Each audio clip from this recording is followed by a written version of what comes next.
आज शिवजयंतीच्या निमित्तानं समस्त पुणेकरांना मी शुभेच्छा देतो। महानगरपालिकेच्या या आवारामध्ये जे छत्रपती शिवाजी महाराजांचं या ठिकाणी स्मारक झालं, माननीय प्रधानमंत्री नरेंद्र मोदीजींच्या शुभ हस्ते ज्याचं उद्घाटन झालं, त्याचा 4था वर्धापन दिन आहे आज। आणि शिवाय शिवजयंती त्यानिमित्तानं माननीय महापौर असतील, आमचे महापालिका आयुक्त, बाकी आमचे पदाधिकारी सगळ्यांच्या समवेत या ठिकाणी छत्रपती शिवाजी महाराजांना अभिवादन करण्यासाठी आम्ही एकत्र आलो। आणि दरवर्षी इथं या निमित्तानं येणं होतंच। त्यामुळे आज शिवजयंती आहे, संपूर्ण महाराष्ट्रामध्ये आज तिथीप्रमाणे शिवजयंती साजरी केली जाते। तोच उत्सव पुण्यामध्ये सर्वत्र आपल्याला आज पाहायला मिळतोय।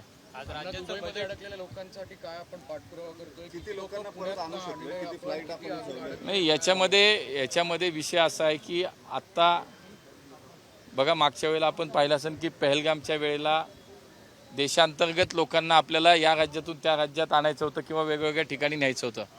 त्यामुळे थेट विमान सेवा आपण त्या ठिकाणी सेवा देत त्यांना आणता आलं।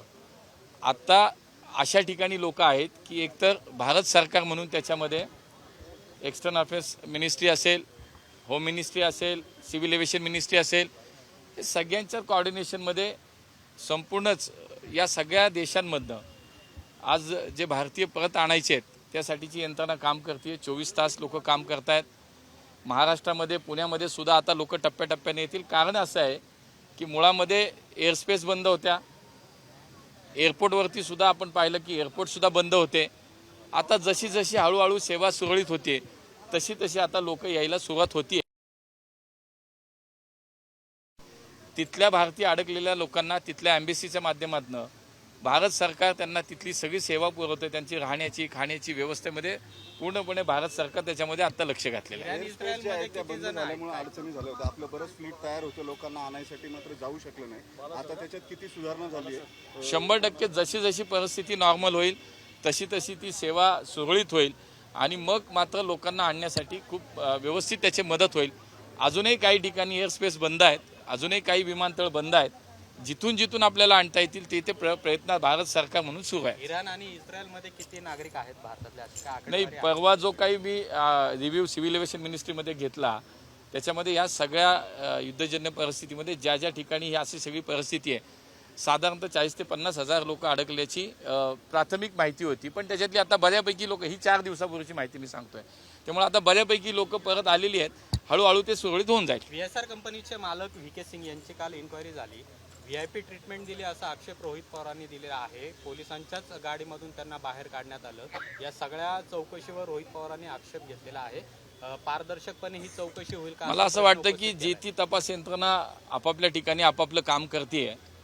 आता कोणाचं काय मत आहे, त्यांचं ते मत आहे, त्यांनी मांडलं, मी त्याच्यावर काहीच बोलू शकणार नाही। पण मला असं वाटतं की अगदी राज्य सरकार म्हणून सुद्धा CID असेल, केंद्र सरकार म्हणून सुद्धा आमची AIB, DGCA सगळ्या यंत्रणा आपापल्या पद्धतीनं मला असं वाटतं काम करतायत। प्राथमिक अहवाल आपल्या समोर आला आहे, पण मला असं वाटतं त्याच्यामध्ये शेवटी अंतिम अहवाल आल्यानंतरच काय बोलणं योग्य होईल। या युद्धाचा एक परिणाम नाही, असं होत नाही, कारण शेवटी आता प्राथमिक अहवाल जो आला त्याच्या अनुषंगानं त्याची सखोल चौकशी होईल। त्याच्या प्रत्येक छोट्या छोट्या गोष्टीचा विचार होईल, सर्व बाजूंना त्याचा तपास होईल आणि मला असं वाटतं की मग त्याच्यावरती बोलणं योग्य होईल। या चौकशांचे काही प्रोटोकॉल ठरलेले असतात, प्रत्येक वेळेस असे अपघात झाले की कशा पद्धतीने चौकशी केली जाईल, या सगळ्या प्रकारामध्ये तुम्ही सिव्हिल एव्हिएशन मिनिस्टर म्हणून, स्टेट मिनिस्टर म्हणून काही स्पष्ट सांगू शकाल का की सगळे प्रोटोकॉल फॉलो? तेच सांगितलं आपल्याला की आयकाओच्या नियमाप्रमाणे अपघात झाल्यानंतर 1 महिन्याच्या आतमध्ये प्राथमिक अहवाल देणं हे बंधनकारक असतं आणि म्हणून हे मी तुम्हाला मागेही सांगितलं होतं। त्यामुळे 1 महिना पूर्ण होण्याच्या अगोदरच प्राथमिक अहवाल आला। आता प्राथमिक अहवालनुसार त्याच्या अनुषंगानं या सगळ्या जे काही यंत्रणा सुद्धा बाकीच्या चौकशी करतात त्यांच्या सगळ्यांना सोबत घेऊन त्याच्यामध्ये आता अंतिम अहवाल च्या दिशेनं आता कामकाज सुरू झालं, तपास सुरू झाला आणि तेव्हा जो अहवाल येईल तेव्हा त्याच्यावरती बोलू। एक छोटा अजून व्यावसायिक गॅस जे त्याच्यामध्ये युद्धामुळे मोठा अडचण होताना दिसते। या सगळ्या आसपासच्या डेपोजमध्ये आता व्यावसायिक गॅस जो आहे, LPG असेल किंवा PNG असेल, तो देऊ नका अशा पद्धतीच्या सूचना देण्यात आलेल्या आहेत। नव्यानं काही ऑर्डर्स घेऊ नका, बुकिंग्स घेऊ नका। या सगळ्याचा मोठा त्रास व्यावसायिकांना सुद्धा आता होताना दिसतोय। तर त्या संदर्भामध्ये सरकारकडून काही पावलं? भारत सरकार या सगळ्या युद्ध परिस्थितीवरती खूप बारकाईने काम करते. अगदी विदेशात आपल्या लोक अडकली त्यांना आणण्यापासनं या देशांमध्ये युद्ध झाल्यानंतर सुरू झाल्यानंतर या आपल्या देशावरती वेगवेगळ्या सेवा सुविधांवरती काय परिणाम होईल याच्यावरती खूप भारत सरकार सिरियसली काम करते. त्यामुळे निश्चितपणे याच्यामध्ये कुठलीही अडचण येणार नाही. आसाममध्ये पडलेल्या सुखोई विमानाच्या संदर्भात जो पायलट गेला तो नागपूरचा होता आणि त्यांच्या देखील घरच्यांनी चौकशीची मागणी केली आणि एस्पेशली तुम्हाला आवाहन केलंय की यात लक्ष घालावं.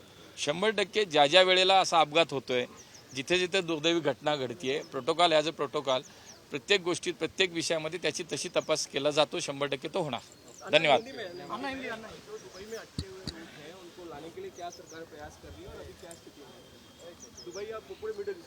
पूरे मिडिल ईस्ट जो स्टेट्स है उसमें जो अभी स्थिति है, भारत सरकार उस पर बहुत बारकाई से उस पर काम कर रही है और मुझे लगता है कि वहाँ से लोगों को भारत में लाना हो या इस युद्ध परिस्थिति में देश की सभी सेवा सुविधाओं पे जो परिणाम होने वाला है उस पर भी एक्सटर्नल अफेयर्स मिनिस्ट्री हो, होम मिनिस्ट्री हो या सिविल एविएशन मिनिस्ट्री हो, सीधे पीएमओ उसको बहुत ही बारकाई से उस पर काम कर रही है, मॉनिटरिंग कर रही है.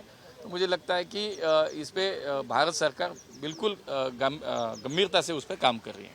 अजित पवार जी का जो प्लेन क्रैश हुआ था उसकी इन्वेस्टिगेशन का आपने कहा था कि डीजीसी की रिपोर्ट 1 महीने के अंदर आई, वो आई, प्रिलिमिनरी रिपोर्ट आई, अंतिम रिपोर्ट कब तक अपेक्षित है और अभी क्या इन्वेस्टिगेशन में अब तक क्या जानकारी पहुंची है?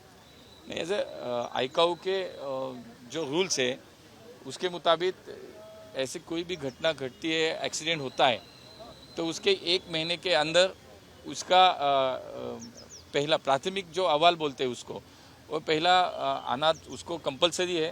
तो वो 1 महीने के अंदर ही अजीत दादा के जो प्लेन क्रैश हुआ उसका प्रीलिमिनरी रिपोर्ट है वो आया था.